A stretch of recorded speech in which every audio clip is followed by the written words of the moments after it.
7 principes pour retrouver là où Dieu a envoyé la bénédiction pour en jouir. Alors, je veux dire que le premier principe, c'est vraiment le fait d'honorer vos sources. Le deuxième principe, il faut honorer vos responsables. Le troisième principe que je vais toucher aujourd'hui, c'est le fait d'être fidèle dans le travail. Il y a sois fidèle dans ton travail. Luc chapitre 16, versets 10 à 12. La Bible dit, celui qui est fidèle dans les petites choses, l'est aussi dans les grandes. C'est-à-dire, il ne change pas, ce n'est pas un caméléon. La fidélité vous permet d'obtenir ce qui est à vous. Avant que Dieu ne vous donne ce qui est à vous, il vous confie toujours d'abord ce qui appartient à autrui. Et c'est ta capacité à servir fidèlement autrui qui va te permettre d'entrer dans ton territoire de faveur. Beaucoup d'hommes proclament leur bonté, mais un homme fidèle, qui le trouvera? Dans la fidélité au travail, je vais vous parler de 5 piliers du travailleur fidèle. Le premier pilier du travailleur fidèle, c'est, dites-moi, le divin salaire. C'est-à-dire, quelqu'un qui est fidèle dans son travail, ça veut dire qu'il ne travaille pas seulement pour l'entreprise, mais il recherche l'approbation de Dieu. Genèse chapitre 39, versets 1 à 5. Joseph se retrouvait sur le marché aux esclaves. Lui, le fils de Jacob, qui lui-même, Jacob, était le petit-fils d'Abraham. C'est-à-dire, Jacob, c'était un milliardaire. Il se retrouve comme esclave. Et il travaille. De deux, en tant qu'esclave, quand tu travailles là, on ne te paye pas. Mais Joseph, malgré cette situation-là, il ne baissait pas les bras. Et il travaillait. Et il travaillait bien. Il travaillait pour son maître, c'est vrai. Mais en vérité, au fond de son cœur, il s'attendait à Dieu. Il y a un salaire divin. Frère, le ciel paye. Dieu rémunère. Quand on parle de rémunération, ça veut dire que Dieu va te récompenser. Ou si tu veux, Dieu va te payer. Quand tu travailles pour Dieu, même si les hommes n'ont pas vu ce que tu fais, frère, il y a quelqu'un dans le ciel qui voit ce que tu fais. Et il va créer les connexions pour toi. Tu ne peux pas servir Dieu sincèrement. Et ta vie va être épreuve. En fonction de ce que tu vas me donner, je vais choisir mon entreprise. Beaucoup sont comme ça. Et ils font pas forcément ce qu'ils aiment, là où les feuilles tombent beaucoup.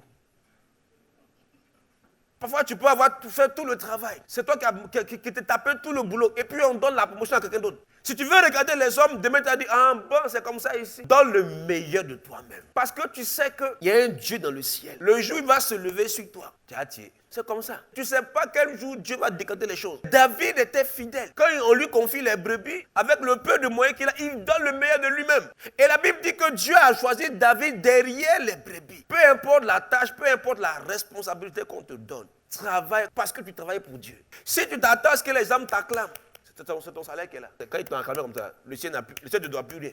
Jésus dit, si vous faites les choses pour que les hommes vous acclament, vous avez votre récompense. Et le ciel ne te paye plus. Alors que si tu le fais pour Dieu, alors lui va te récompenser. Et souvent même, ça les hommes, tu ne peux pas changer ta vie. Mais il y a une grâce quand Dieu, c'est-à-dire quand Dieu ouvre le ciel sur ta vie comme ça, quand le ciel parle sur ta vie, quand le ciel est réjoui et il te regarde comme ça, la Bible dit, celui qui tourne vers lui ses regards, son frère ne se couvre pas de honte, mais il est rayonnant de joie. Ça veut dire que Dieu fait descendre sa grâce et ça touche ta maison, ça touche ta famille.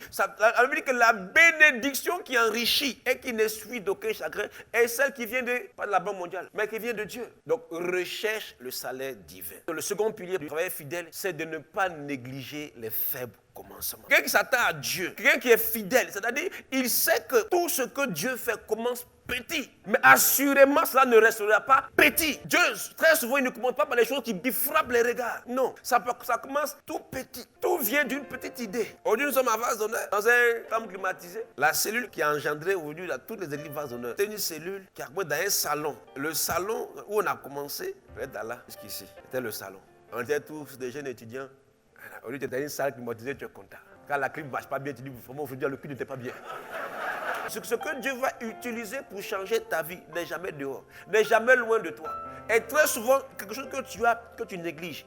Il y avait cette femme-là dont on était venu prendre les enfants pour en faire des esclaves. Parce qu'elle sait qu'il y a un salaire divin. Donc elle est partie voir l'homme de Dieu. Élisée demande à madame, qu'est-ce que tu as chez toi?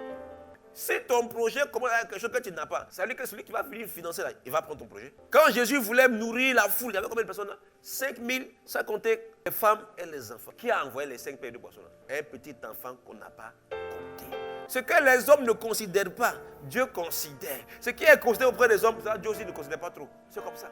Donc, 1, le salaire divin. 2, ne pas négliger les faibles commencements, bien les faibles débuts. 3, développer l'activité. Travailler à la faire grandir. Voilà. 4, améliorer. Voilà. Ou enrichir l'activité. Et le 5e pilier, soyez excellents dans votre travail. Alléluia.